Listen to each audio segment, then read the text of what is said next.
When a director rejects your cue, it may feel like they're rejecting your music, your hard work, your skill, your talent. But most of the time, that's not what's happening. Hi, my name is Dylan DeRosa, and I'm a professional composer for film, TV, video games, and YouTube, funny enough. And I started with micro indie films and worked my way up. A rejected cue usually falls in between one of these three categories that I figured out for myself on countless projects and countless rejections. And if you can figure out which category your rejection falls into, you can save yourself a lot of time and get out of the revision hell. At least, that's what they say anyway.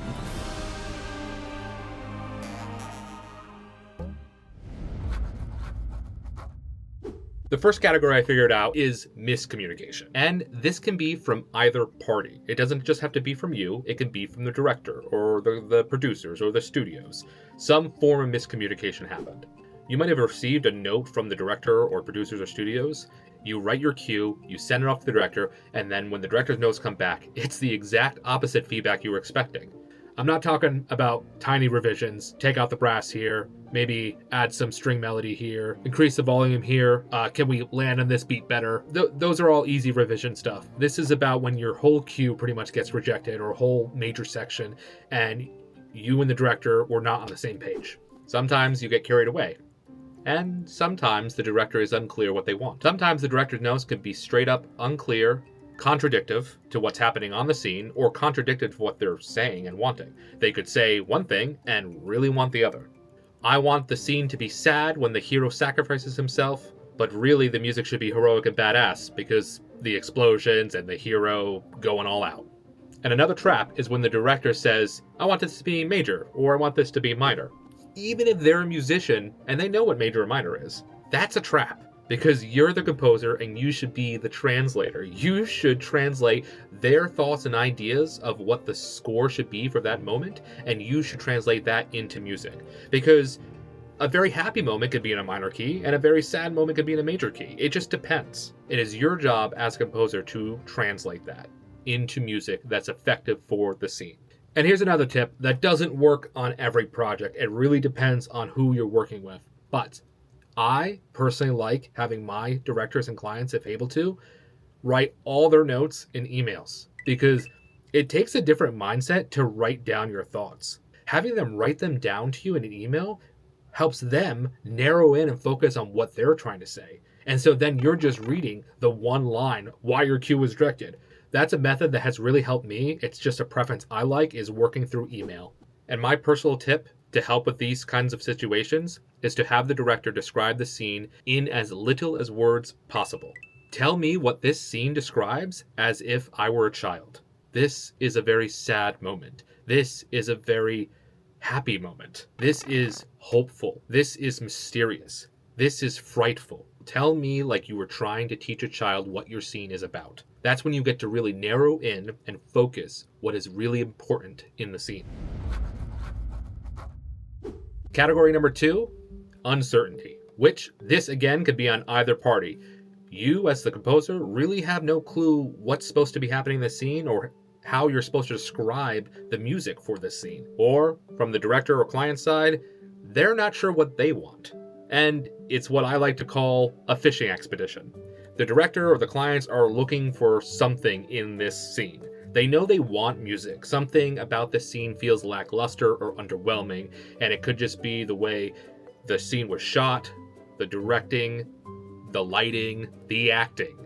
Something about the scene is underwhelming, and they need you as the last line of defense, the music, to help just level up the scene even a little bit. When your music comes across as uncertainty, when the director's not sure what you're trying to say, or you're not sure what the director's trying to say in this moment, then the music might not be saying anything at all. Then the audience doesn't know what to feel or think either. And everyone here is uncertain. Is your music just acting as pretty wallpaper? Your music doesn't hurt in the scene, and it doesn't help either. If you can remove your cue and the scene stays the same, and that's where you need to ask and talk with the director, what is the music actually trying to say here that the silence isn't already saying? That the scene isn't already saying? And that right there is what leads us into the third category, to one extreme or the other. Let's say your cue is lackluster, underwhelming, pretty wallpaper. You're kind of just treading water. Maybe the idea of your music was great, the composition was well crafted, but your mix and mock-up was lackluster, very underwhelming. And this happens. Now, on the other end of things, maybe your music is way too bold. You overwrote this scene. There's also creating the world of your score. Let's take your score as a family. And maybe the cue you just wrote doesn't belong in the family. It's like an estranged family member, an imposter. And the director is picking up on that. It feels ingenuine. But on the other end, maybe your cue is not strange enough. And that's why your cue is getting rejected. It's because you did not go bold enough.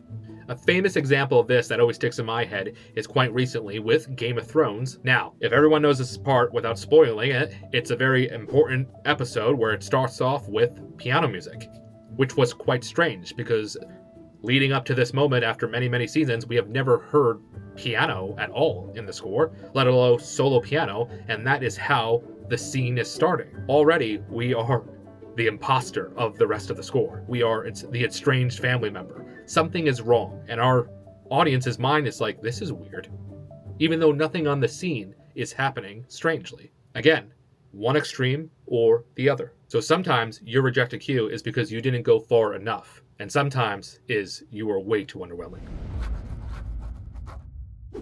So what do you do after your cue gets rejected? You've now figured out what category it falls into, whether it be miscommunication, uncertainty, or to one extreme or the other.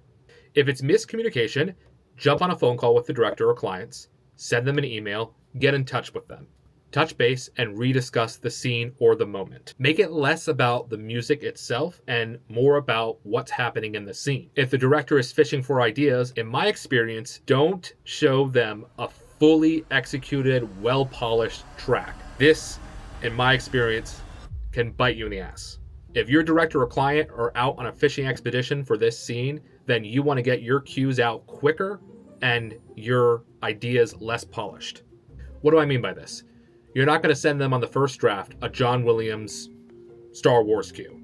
And then on the next draft, you're going to send them a Hans Zimmer Dune level score. This is going to get you burnt out quickly and possibly want to quit, tear your hair out, or maybe even get fired. Your job in these fixing expeditions is to figure out what kind of sound is working, is to show them these raw emotions. Is it a sad? Is it angry? Is it edgy? Is it heroic? Figure out this moment first, then write that emotion style loosely based for the scene and showcase it to them. Showcase these examples. You don't have to show them 3 examples. You could just show them one that you feel is best fit. But the reason why I'm telling you not to spend too much time polishing it is to save yourself from getting burnt out. Because I personally have gone through 8, 9, 10 revisions on a fishing expedition. It's because we're trying to figure out what works. So don't get attached to it. The first idea you wrote might be the best one, but just know the director might have you write 10 more versions and then come back to the first one. The more professional you climb up in the industry, the more I found is all about communication. That's what makes everyone feel trusted by you, that you're in control, because you're having constant communication with them and constant reassurance that everyone's ideas are working, that you understand what the directors want, the studios want, the producers want, and they understand what you want, what you're trying to achieve in this. So communication is really important. Now, if you needed your cue to be more extreme or less extreme, then you might have a good idea of this already. The director may have told you, I need this to be a bigger moment, so go more bold. Or this is too much, it has too much cacophony, it's too chaotic, then rein it in a little bit. Or maybe your idea, your crafted composition was brilliant, but your mix and mock-up didn't sell the idea. Well, spend more time with the mock-up, with the mixing, or hire a mixer or a mock-up artist to create your idea better so it can sell to the idea. It's not just enough for us composers to write music on pencil and paper and ship it out the door. You usually have to be a mock-up artist, mix and master. You need to work with sound design and synthesizers. You need to do it all in order to be a successful film composer these days. So to recap, when your cue gets rejected, don't take it personal, at least not yet. Figure out which category your rejected cue falls into. Is it miscommunication? Is it uncertainty? Or is it to one extreme or the other? And once you figure it out, then have a conversation with the director or the clients and figure out your next steps. Because once you know why your queue was rejected, it becomes easier to get approved. Hey, thank you so much for watching. I know personally what it feels like to get rejected queues, and I know personally what it feels like to have queue after queue after queue getting rejected because you're on a fishing expedition. And so hopefully you know what category your rejected queue falls in, and the next version you send gets approved instantly, because we want to get all those green check marks, green approved signs, and your music shipped out the door. And if you're looking for more videos, check out that corner there, and I'll see you next time.